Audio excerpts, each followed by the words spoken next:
tuning in to the online broadcast network, AFTERBUZZ TV. Over 20 million weekly downloads in over 150 countries, and your number one source for after-show entertainment.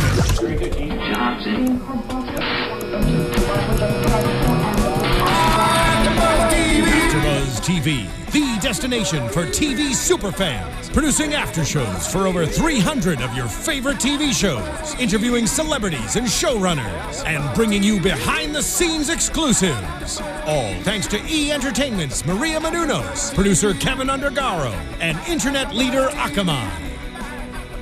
Now, let the buzz begin! Yeah! Welcome back, fellow Fargo fans, to another edition of the ABTV Fargo Season 2 After Show. Follow the network all over social media at AfterBuzz TV. Like, subscribe, rate us 5 stars, all those nice, wonderful things that you do to tell everyone else on the internet how much you enjoy us. I'm Lex Michael. I'm all over the social media thingers at the Lex Michael, and I am here with Dave Child. I'm at Mr. Dave Child and DaveChild.com. You can find me all on the line. On the line. On the line. On the line. Oh, I'm just thrown from this episode. Yeah, tonight we are talking about the penultimate episode of Season 2, Episode 9, The Castle. The Castle. And, whoa. Whoa. So all that happened. Yeah, that's a thing that happened. Right up top. Right up top. If I may, erstwhile on the ABTV Fargo Season 2 after show, we joked about how wonderful it would be if the massacre at Sioux Falls that we knew was coming concluded with the arrival of the alien spacecraft. And we didn't think they'd actually do it. No. We didn't think they'd actually do it, and they did it. And yeah, not to get too far ahead of ourselves, but that's what happened. I think this we gotta talk about the big moments of this episode. Yeah. Because this is the penultimate episode of basically the series, because it's first season was completely different than this season, so we're coming to the end of a story. So this was the climax. Yep. This was the final. This was the massacre at Sioux Falls. Yep. That we've been waiting for. And almost everyone is dead. Oh man. So I rewatched the episode from the first season where Lou says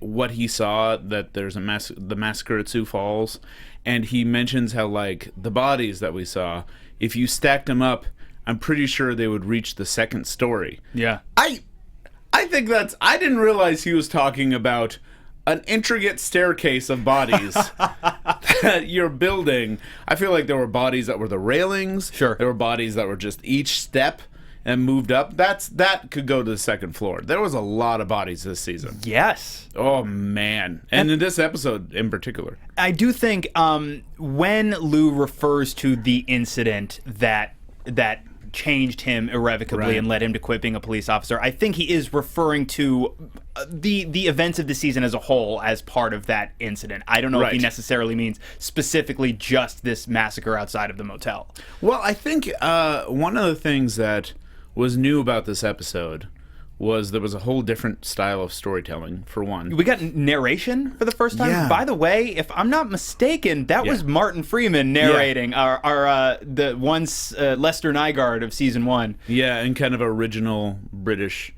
in his original British accent. Yeah. Which was great. And this episode threw a lot of people. This was I can see this being the episode that divides a lot of people, that there's some people that think this is a shark jump, and there's some people that will go along with it. Sure. I loved every bit of it. Yep. And I think, okay, so one thing I noticed about starting with a true crimes book, at first I thought it said from 1825 to present. Yes. Which makes me wonder, okay, what does that mean? Are we gonna... I thought this was going to go way back in time. I thought this whole episode at first was going to take place in 1825 or sometime around there, where it would just throw us off, where it's all of a sudden we go back in time. It's like that Sherlock series that's coming up, that's just the same people in a different time the period setting, yeah. I think it's also because I heard Martin Freeman's voice, so Sure. I was oh, maybe they're going to do that. And this does open it up for possible future season stuff, where they could actually go further into this book and go around. Yeah, if I'm not mistaken, I believe Noah Hawley has said that season 3 is probably not going to be a prequel to season 2. I think it's going to be set closer to present day. But yeah, like you say, I mean, this book with the clear label of we've got stories that can go all the way back to the late 1800s. Yeah. So now they can just play and play and play for a long time if that's the way they choose to go. Right. And so this voiceover threw a lot of people, and I think a lot of people had different feelings about it. Because one thing that we noticed in the voiceover is a lot of things we've been thinking and talking about were just outright said. Yep. And it was a little jarring at first. Sure. And I think there's periods where, especially when it comes to Hansi, where you're looking into Hansi's head, and it's talking about just these moments where it's like, what is Hansi thinking? We've been debating this the entire time. I feel like they almost piped in our podcast to this. And I love, too, the acknowledgement that many times, like, historians disagree over what his intentions were or when he decided to do what he ultimately did, which is great because it's being presented almost as if it's like a BBC documentary about what happened. Like, right. Yeah. I think it's also important to note some things about the voiceover. One, it's done by a voice that is very alien to the environment. Yes. It's very separated from the dialect we've been listening to. It's not American. It's from another country. And it's quietly observing and quietly, like, kind of cold when it's talking about everything. And there's a direct correlation, I think, with that in the aliens. That's interesting. That I don't think anyone's really talked about. It's this foreign voice that's cold and watching over things, but doesn't actually do anything except addresses certain aspects of it. And also, people were angry at the voiceover because they said they were saying a lot of things that didn't need to be said. We had kind of all understood it, but there was new information through the voiceover that, especially around Hansi, that I did not realize. Yeah, which happens when he says that the Gerhardts got him when he was 8 years old. Yeah, Otto took him off the street at 8, and up until this point in the season, it had been completely ambiguous as to how long he had been with them. Right. I kind of assumed, I don't know if you assumed the same thing, that Hansi was kind of a hired gun. Yeah. Someone that, like, maybe came out of Vietnam, and because he came out of Vietnam and had this violent streak, he found work that was like this. Right, he could be an enforcer, sure. Yeah, I didn't realize he was basically an adopted son. He was, for all intents and purposes, a member of their family, and yet you see most clearly in the last couple of episodes as he gets to his breaking point, but you see, and you can imagine based on what you do see, he's been treated like a mongrel pup his entire life by these people. He's been an indentured servant this entire time. And he's someone who, also, by the way, I always thought it was weird when we saw that flashback of him with the magician. Yeah. Someone, like, pulling a rabbit out of a hat. I think that was Otto.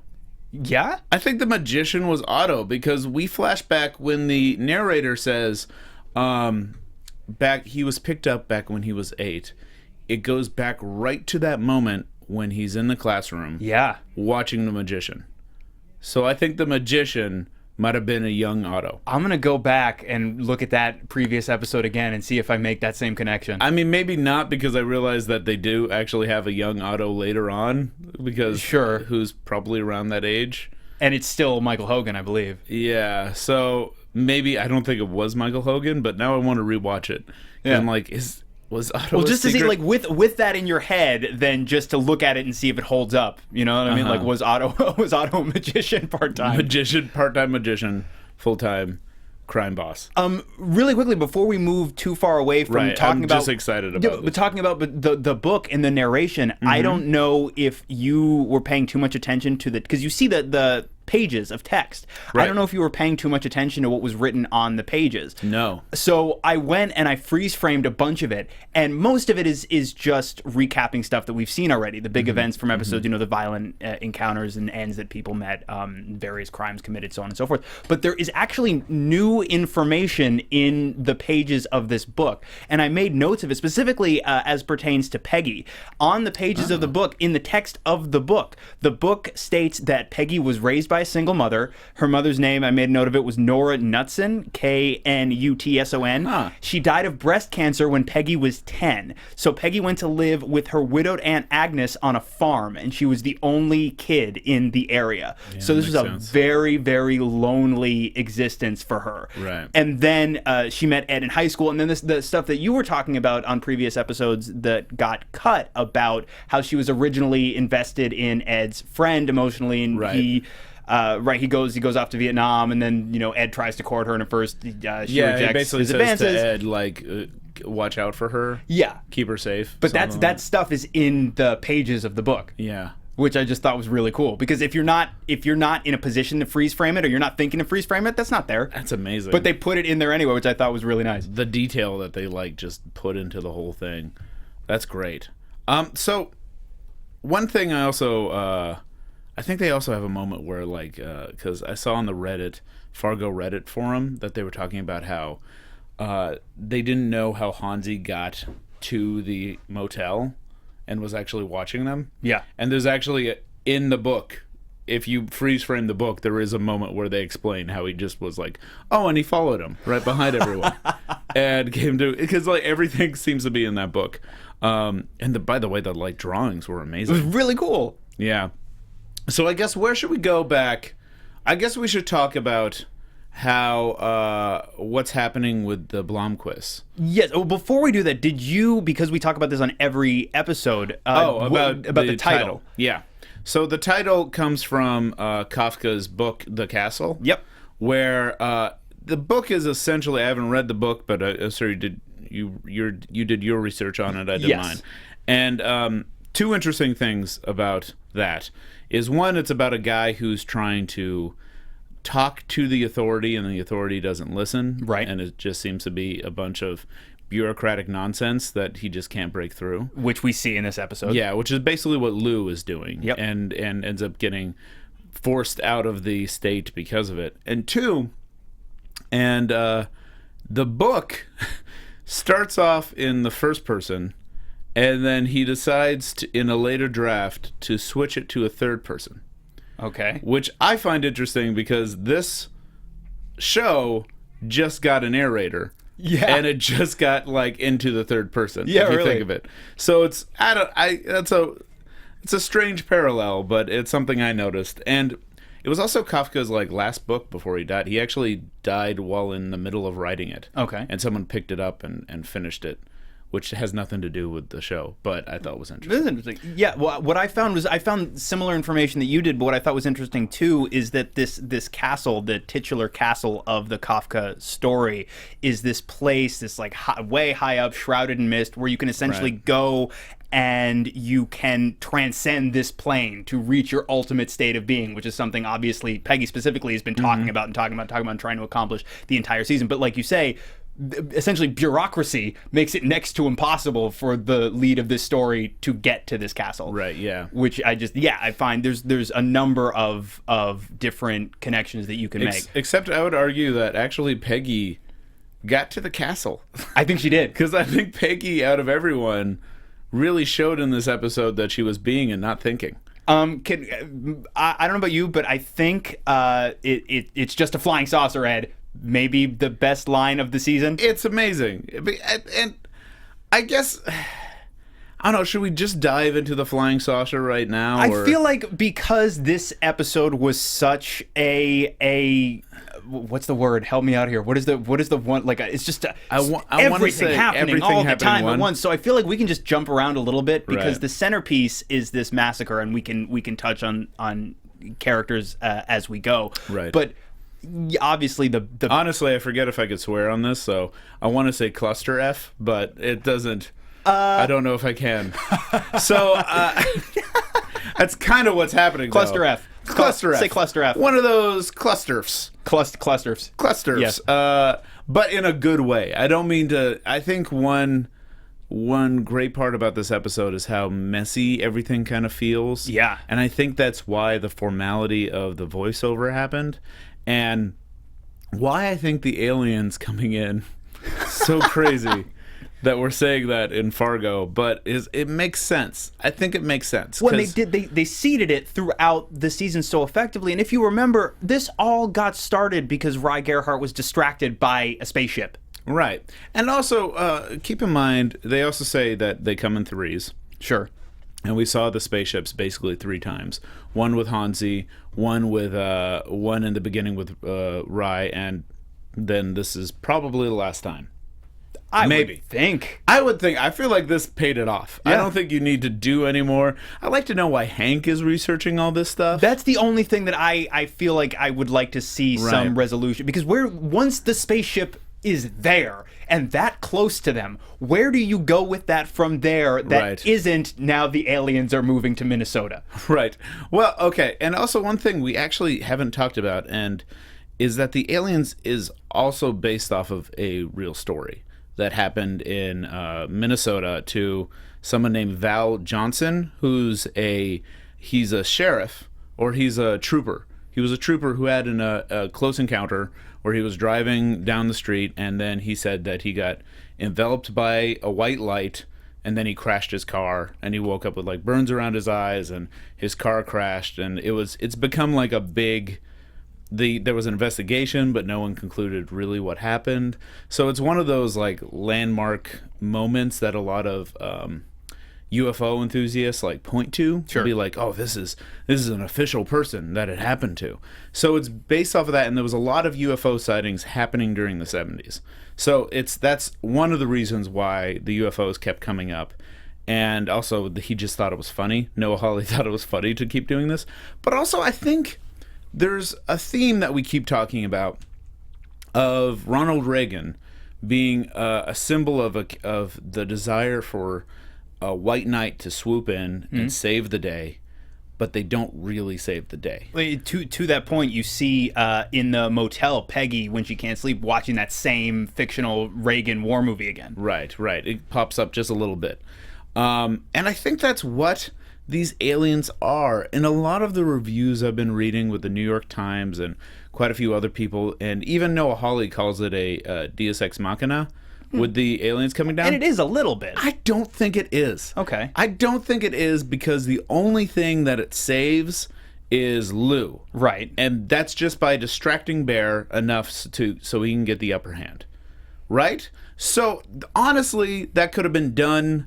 If you took out the aliens, nothing would have changed. All that would have changed was there would have to be another distraction. Right. In order for Bear to, like, not be continuously on a murderous rampage. Right. Hulking out on Lou. That's the only thing that needed to, like, happen.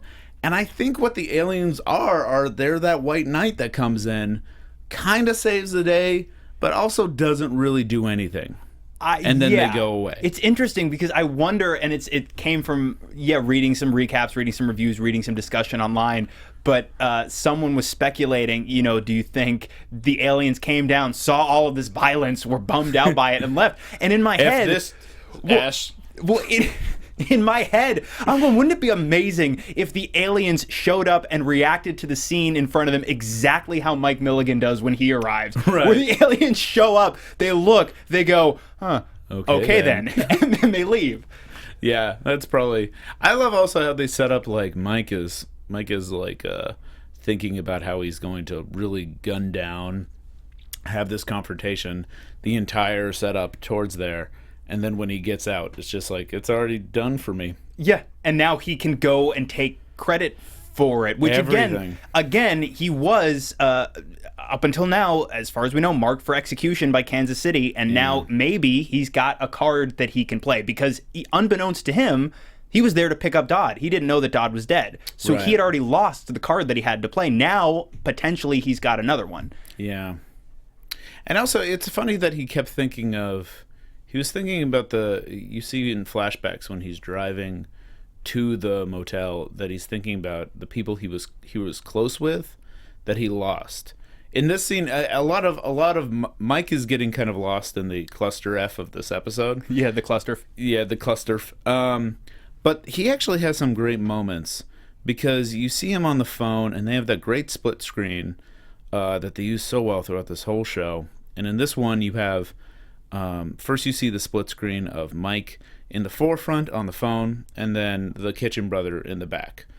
And then it has it so Mike leaves the phone booth and walks to the kitchen brother, but then on the other side of the split screen, we still see him at the booth. Yeah. We see that moment where he just talked to the head honcho, who turned out to be the director of the episode, Adam Arkin. Adam Arkin, yep. Who's also directing the finale as well. Directed, past tense, since he really? did it already. But yeah, he's director of the finale as well. From what he did in this... Tremendous. I'm Let him direct really glad. every episode of television. Oh, that's amazing. But you see a moment in Mike that you don't see throughout any of the other episodes, where you see him at his most vulnerable. You see like this moment where he's recomposing himself, he's adjusting his bow tie, and then he gets out, and you don't really see that. Well, the other thing too, what really stuck with me, there is a moment where you see him and Joe Bulo sitting at a booth together, and it was him. It's another flashback. That moment, if I'm not mistaken, was not a moment that we had seen before, was it? The two of them together? Was. Was it?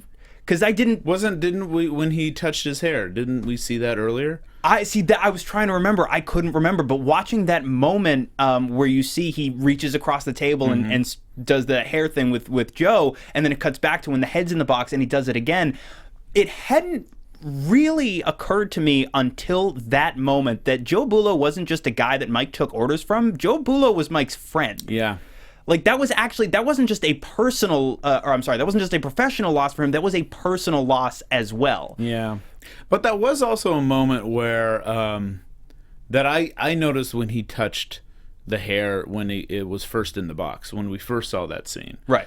And this was a strange episode because it had a lot of hand-holding at moments, and then a lot of like, we won't explain that. Right. Because I think they felt like they needed, listen, we're going to end this with aliens. Let's just make sure they're clear with everyone's motive up to that point. And I think that was kind of a moment that kind of did that, as well as all the Hansi, like, why did he still go after the Blomquist? That's something that's kind of up in the air. Yeah. But the narrator muses on that. And there is so much really fascinating Hansi stuff. It is interesting how he's been a presence in the entire season, but he really does become a major linchpin of all of the action as it unfolds, from starting an episode or two ago, moving into now. And I enjoy how the first bit of the episode follows him as he comes back. You see as he finally just pops the gas station attendant. God, the poor gas station guy. He almost made it out too. He got this close to skirting past. But then I also thought it was interesting. He grabs the supplies and he goes and he bandages himself up, and I thought there were shades of Chigurh and No Country doing the same thing in the motel room. We do in the episode get resolution as to what happened in the motel room with Constance. She's dead, as we suspected. The 2-flower motel room. She is quite deceased. Yeah. I thought she was going to be still hanging around. I wasn't very sure because he left that the gas station guy alive. That made me think that maybe she was still and then gonna, ultimately and it was didn't like, leave the gas station guy alive. And so is he. Yeah. No loose ends. And then there's a moment where, and again, we talked about it a little bit already, but it's, the narrators are Martin Freeman, talking about, there's some debate over whether or when specifically he decided to, the way they put it, finish the job. Right. And I wanted to get your impression, because he calls the Gerhardts and lies and says Dodd's still alive, they have him here, knowing full well that he's sending them to a motel full of cops to get massacred. And when he talks to Floyd originally, he tells Floyd not to go because he can't guarantee her safety. Do you think that he would have spared her? See, this is something that I think a lot of the reviews and the recaps aren't picking up on, that I'm noticing. I think this episode revealed that Hansi was a Gerhardt. Yeah. I think he basically killed his mother. I think he didn't want, she was the one person I think he wanted to spare, but then he kind of realized he would have to kill them all. Because if it was just Floyd, if she was the only one left, I think the fight would be out of her. I think she would be done. I don't think she's not someone to go full on revenge. Well, she kind of revenge. Well, she would if she knew, but also if Floyd hadn't gone to the motel. Yeah. if everybody else gets wiped out, she still doesn't know they got wiped out because Hansi betrayed them if she's not there. Right. I think the only reason she ultimately, we lost Floyd is because she went, and in that moment where she hears, it's full of cops, she turns around, and there's a moment before Hansi kills her where she realizes, oh, you did this. Yeah. And if she's never there, she never has that moment. So it's possible that if Hansi didn't kill her, that the two of them, separate and apart from the rest of it, maybe could have found some resolution with each other. I don't think so. I think that was a moment that...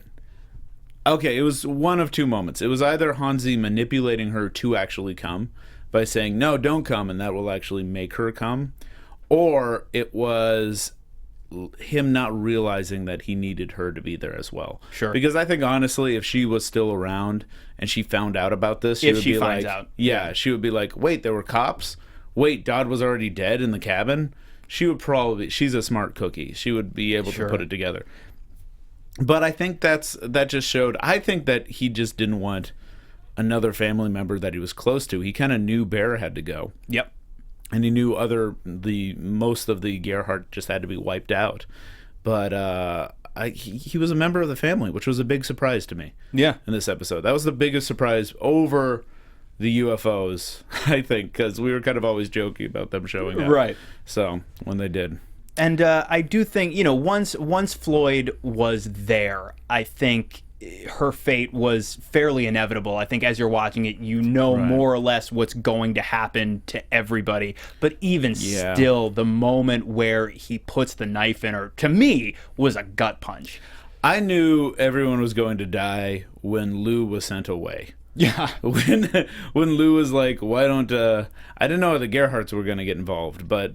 Lou was like freaking out justifiably because Cheney, his name was Cheney, which let's just take a moment and acknowledge how beautifully appropriate that is.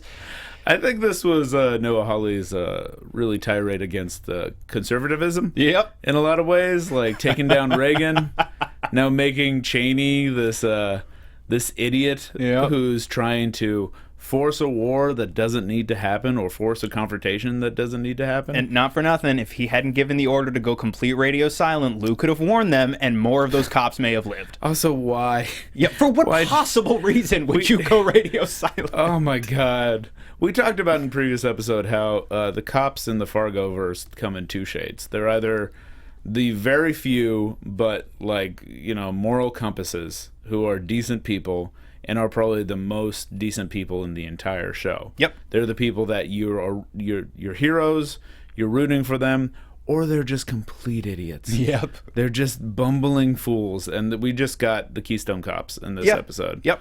It was amazing. They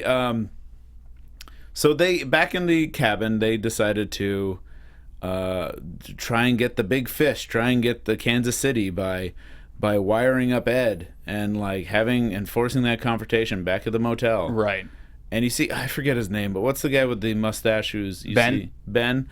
He just he doesn't learn how you see even Peggy manipulate him a bit when they're in the hotel room. And I love how also there's little bits of just real detail where they say, hey, we're undercover, so everyone's just wearing white shirts. Yeah. That's what undercover means. You basically just Take your uniform off. Take your uniform off, put on these jeans, or that one guy that doesn't seem to like to wear pants. Nope. And by the way, he said you better wear pants this time when they're playing poker. And when they're playing poker, he's not wearing pants. It's a very subtle detail, but I noticed it. And that's just, and then they go radio silent for no reason at all. No, it's honestly, it seems mostly just to spite Lou. Yeah. More than anything else. And how is this guy in charge? He represents, I think there's that, especially there's a manly feeling in the Midwest men that Fargo touches upon a lot. It touches upon it with Lester in the first season and William H. Macy's character, someone who has to maintain their masculinity at all costs. You see it with Dodd. Yep. You see with all these... You see the ugliest possible version of it with Dodd. Oh, God, Dodd. Ugh. And you see it even with Bear, I think, to a point, where he's just extreme father. in this sense, and someone who's just like needs to be the Papa Bear for the entire family. Sure. And I think Chaney's a version of that, where he's someone who's, it's his state, it's his county. He's the person in charge. He doesn't want to give up that control no matter what, even if there are experts coming in that he should really give control up to, because they kind of really know what they're doing. Right. So I think it's just another sign of that, like, masculine hand. Well, and what I love too is the exchange between I think it's Chaney and Hank, where Hank, without even trying, and I think Chaney's even a little too dumb to realize just how much he's being put in his place. But Hank, where he tells him the story about they got the orders, was Eisenhower gave him the orders that they knew would get them all killed, so this commanding officer decided to ignore the orders, and so Hank sends him a Christmas card every year over it because he he survived. Yep. There's a running streak of people who have survived war and also are coming out of the other side and dealing with kind of war that's entered their private lives throughout this whole thing. So, yeah. So, just because we're jumping around so much, so yeah, obviously, Hansi kills Floyd, which made me very sad, even though we accepted that this was inevitable. So Floyd dies never knowing what actually happened to Dodd or to Simone. That's true. And that surprised me, because one of the predictions we kept saying was that I thought Floyd was going to be the last one standing. Sure. But it actually is the other brother who's in a prison somewhere. Yeah. He's that guy with the hand. Oh, Charlie. That's the Bear's son. Yeah. Charlie. He's the only one left. Yeah, he's the only one. And so maybe he is Malvo. He gets his hand fixed and becomes a phantom. Grows up is Billy Bob Thornton. But then so Bear sees this, and is I guess going to go for Hansi. Lou takes a shot at him, shoots him in the head. Yeah, Bear apparently is superpowered. Yeah, maybe he had so much adrenaline, I guess, that he ran at him and he was shot like 5 more times and just kept coming. And like you said, it was the arrival of the spacecraft, and if it wasn't the spacecraft, it would have had to have been something else, because we know, time paradox aside, we can't kill Lou. That's one of the only things we know for certain, especially going into the finale. One of the only things we know for certain is that Lou survives. Right. But that distracts long enough for him to blow Bear's head off. So there's no more Gerhardts except Charlie. But then Hansi, and they talked about in the narration, Hansi is going after the Blomquist, and it's like, again, there's some debate as to why this is. Is it because they had seen him execute Dodd Gerhardt and were the only ones that could talk about it, or was it the moment where he asked for the haircut? It's like he allowed them to see his true self. Could he not handle that? And in his pursuit, I was like, no, when he shoots Hank. Yeah. In the gut. Yeah, Hank was kind of a doomed character. I felt like we kept having moments in previous episodes where we're like, I don't think Hank's going to come out of this. Yeah. I thought maybe Hank was going to go then, but I think he's going to keep going. And he's not quite dead yet, but we don't know for sure that he doesn't survive, at least until the next episode. Right. We do know, at least in my opinion, the last scene between Hank and Lou was played very much like a final moment between the two of them. It was, but this show was so surprising. Sure, but it's like, dude, I don't know about you, man, but like, especially after just being so overwhelmed with the different emotions, watching everything that had happened, I really almost started to roll tears when the two of them were talking. Yeah. And, Hank was saying he'll be fine. He's going to wear a suit of armor to dinner on Sunday.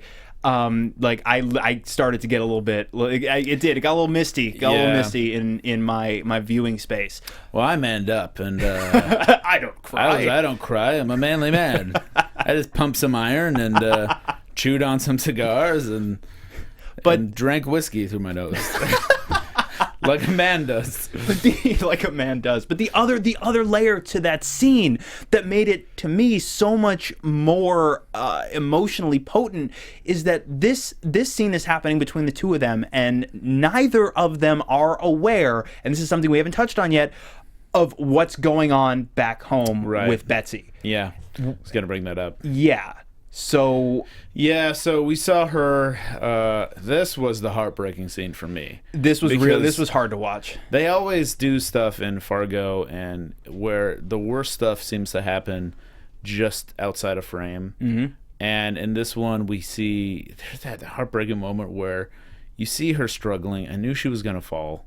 I knew that something bad was going to happen. She's making her orange juice, or concentrated orange juice, which made me very nostalgic, by the way. Yeah. I had this moment where I was just like, oh my God, I remember concentrated orange juice. My mom used to make that. But she was making it, and then Molly drew a picture, and what's her name? Noreen? Noreen, yep. Noreen said, like, oh, why don't you show that to your mom? And then you hear glass break. Yeah. Right as she says, why don't you show that to your mom?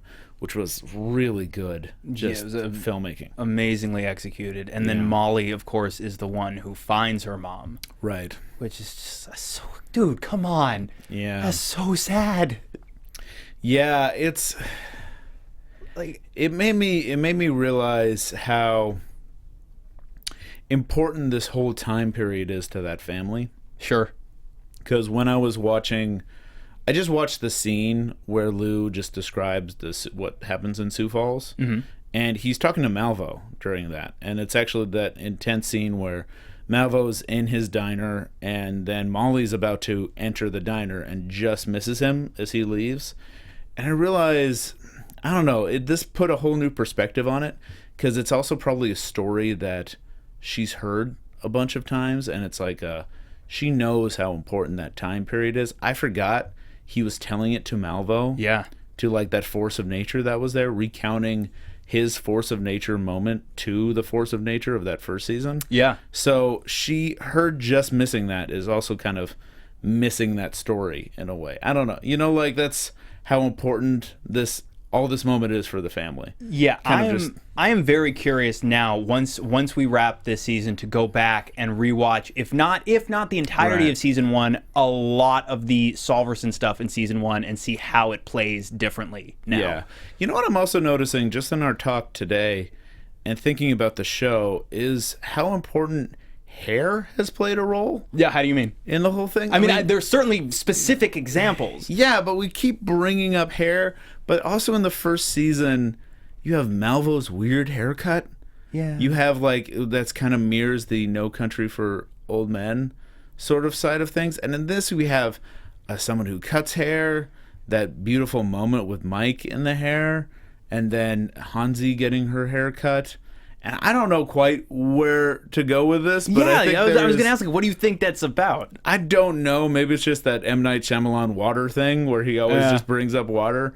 Maybe Noah Hawley has a weird thing with hair, that we don't really know about.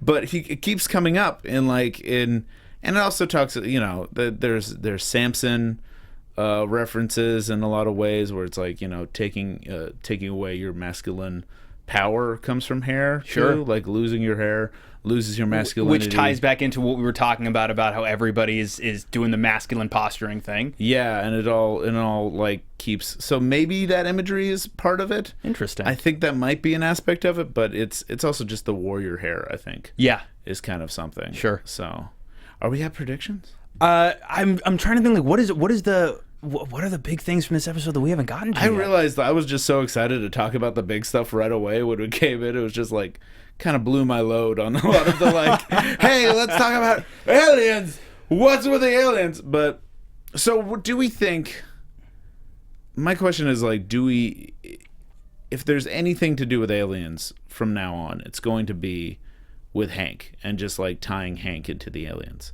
Or maybe not at all. Well, and it's a question of, you know what, like let's jump into predictions and then we'll tie everything back in together into the bigger conversation. And now, your AFTERBUZZ TV predictions. It's the aliens for us. Oh my God. So since we're just going to open it up now, because there's a lot of things we could talk about, both that are directly tied to predictions we could make and otherwise. But it's like, going forward, we have one episode left, and the only thing that we know about the finale of this season, the only thing that we know for sure, well, we know three things. We know Lou doesn't die. We know Molly doesn't die. And we know that, of all people, Ben doesn't die. That's it. That is all that we know. Yeah, and I think I was wondering, like, how is Ben gonna get out of this? Well, so he makes the comment when the motel comes under siege. He makes the comment like, "This is like Rapid City all over again." Yeah, what was that? So I have no idea. But clearly he's been in a situation where he was under fire and he managed to survive that as well. I wanted to double check. That isn't a reference to something that happened earlier in the season, was it? I don't believe so. I didn't think I don't so know what either. that would be. I was wondering, is this gonna be their third season? Because I would hate it if we followed an even younger Ben. And Ben was the protagonist. He's like just a 12-year-old Ben walking around. Here I am in Rapid City. But so it's like that's 12-year-old Ben. Yeah. And that's how he walks too, with the arms. I'm gonna be a detective someday. But so we know, it's as bizarre as it is that of all people, Ben, one of the most incompetent people in this universe, Right. he survived. But apparently Ben has a knack for survival. Right. He also gets knocked out by Peggy, and I think that helps. Sure. I think the fact that he can't go anywhere to get shot. Yeah, I think if he had left that room at all, if he was outside that room, he would be dead. Oh, for sure. And he actually proved to be a little competent. He got two of them. Yeah, he got to him. He hid behind the door. That was good. Yeah. That was actually some good police work. Maybe the only example of good police work by Ben in either season. Yeah. So we do know that, okay, so in the next episode, this show ends with Hansi chasing after the Blomquist. And they got a little bit of a head start because Hansi had to take a second and be like, oh, aliens. Yeah, he had to be. He wasn't being. He was thinking. Right. He wasn't as actualized as Peggy was in that moment. Actualization saved Peggy. Yeah. Because she wasn't shocked by the fact that they were aliens. She finally did it. She lop-lopped. Yeah, she lop-lopped. Yeah. She did the full lop-lop. She lop-lopped all over those aliens. Yeah. Wouldn't it be weird if the big twist is the aliens come down, they just say lop, lop, lop. Lop, lop, lop, lop. They're just like the Muppet aliens. Yes, that yeah, go, they're lop, from lop, Sesame lop, Street. lop, lop, lop, lop. Yeah. Bring. But so we know it's going to be Lou chasing after the Blomquists and trying to save them. Yeah, well, and he talks about feeling responsible for them. Yeah. And whether or not he's actually responsible in any way, because he didn't make them make any of the decisions that they made. He has done his best at every turn to help them out of the situation. Right. And whether it's directly by them or by a third party, he has constantly been thwarted in his attempts to help them. And yet he does feel this sense of responsibility for their well-being. Yeah. I mean, I think in a way since we're on this masculinity train, choo-choo, I think he's like an example of the masculine father type in the right way. Sure. He's someone who respected his wife, respects his daughter, and feels like he needs to nurture and care for the people under his charge. Right. And so that's what I think that's why he keeps going. Because there could have been a moment where he could have gone back to his family. Of course. He had that moment where he was escorted out of the state, could have gone back up to Minnesota, just turned around and went back in. And I think it's because of that sense of duty. And Hansi might be in the same world as far as that goes. I feel like he has almost a sense of duty he has to accomplish. And that's getting rid of the Blomquist. And also just like tying up that last loose end. I feel like and I think it's maybe because he saw that, like, he revealed himself a little bit to them and feels a little betrayed. Sure. So kind of wants that revenge, but I think he just doesn't have anything else to do. What would his life be now? Yeah, he could easily go out and run for it. He could have done that before setting up the Gerhardts, but I think he knew that the Gerhardts would still be a threat for him. Sure. Because he would be discovered and then they would go after him. So he had to wipe them clean, but now that they're clean, he could go out. Right. He could just like disappear somewhere. But he's at least at this point where we leave off, he's right, like you say, he's choosing not to do that. I also think he's a broken man. I don't think he wants to get out of this alive. Because what would he be? Yeah, I think there's going to be a moment For one, I obviously don't think he'll come out alive by the end of this. Even if he takes out both Blomkvist, I think Lou's going to get him or something. Well, and that would be my next question.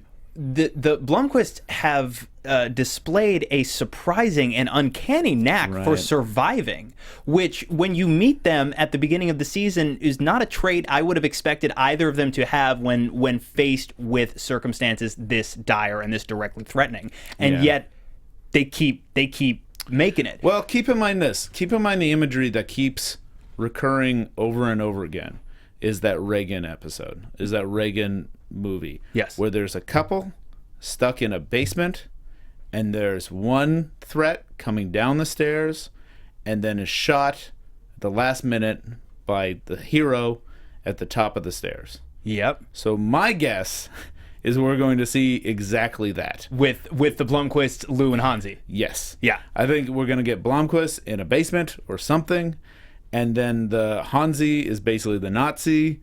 Ooh. There's a lot of Z's. Nazis. There's like a ZZ Top thing going on. And then ZZ Top comes in. and then everyone starts dancing. Yeah, and it's like, welcome to the 80s. and the ZZ Top are the aliens. Yeah. Yeah. And it ends with just, she's got legs. She knows how to use them as she runs away. Anyways, I lost track of this. No, time paradox. You don't have to wrap. I just thought you guys were wrapping up. That's why. No, okay. That's okay. Oh, I don't know what's happening. I was like, are we starting the show over? But if you remember, the content of that scene in the fictional movie is the couple having a conversation about one having to sacrifice himself for the other so that either one of them could make it out.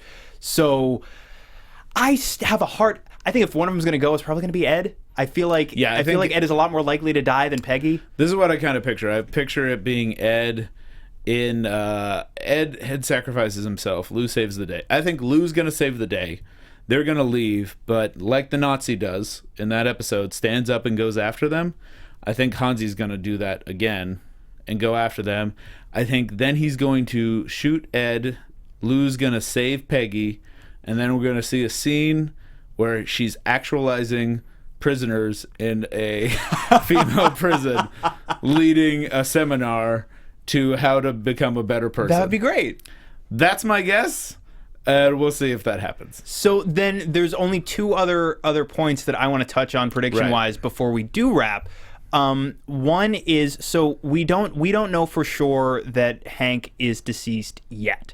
The same way that although it looks very, very, very dire, we're not 100% sure that Betsy's dead yet either. Yeah, we know that she's not in the future, but we don't quite know when. So. Right. I'm hoping that she makes it a little bit longer, mostly just because so much emotional turmoil in the last couple of episodes. I really don't want to watch this poor, beautiful, dignified, strong woman have to die at the very end of the season. But again, it would be after everything that Lou has been through. I think that would be it. That would be what ultimately breaks it for him. Yeah, because he has to quit being a policeman, like, entirely. And I think that might happen. I think we might even have this kind of bedside moment between Hank and Betsy in adjoining hospital beds. adjoining hospital beds, touching hands across the way, and she's just going, hey, Pa, what's up with the alien drawings? Before I go, just one last loose end. Why are you investigating aliens? And he'll be like, well, this is why. Right. And they're like, now we die. This little exposition dump, they both flatline simultaneously. Yeah. But then, too, like, it would be very fitting because after everything he had just seen, losing Betsy, how else does he react but, well, after everything that's just happened to me in my career as a police officer, how can I keep going back out there when things like this can happen when I have to be sole carer and provider for my little girl? We also haven't touched upon a main point that was introduced in the first season, which is why does he love ducks so much? Yeah. Why is he Maybe the ducks save him from Hansi. Yeah, what happens there? Like, they're alien ducks, and they save him from Hansi in the 0 hour. Yeah, he just gets picked up by, like, a flock of ducks. or like, no, here's the comparison I'm going to draw. Are you familiar with the movie We're Back, A Dinosaur Story?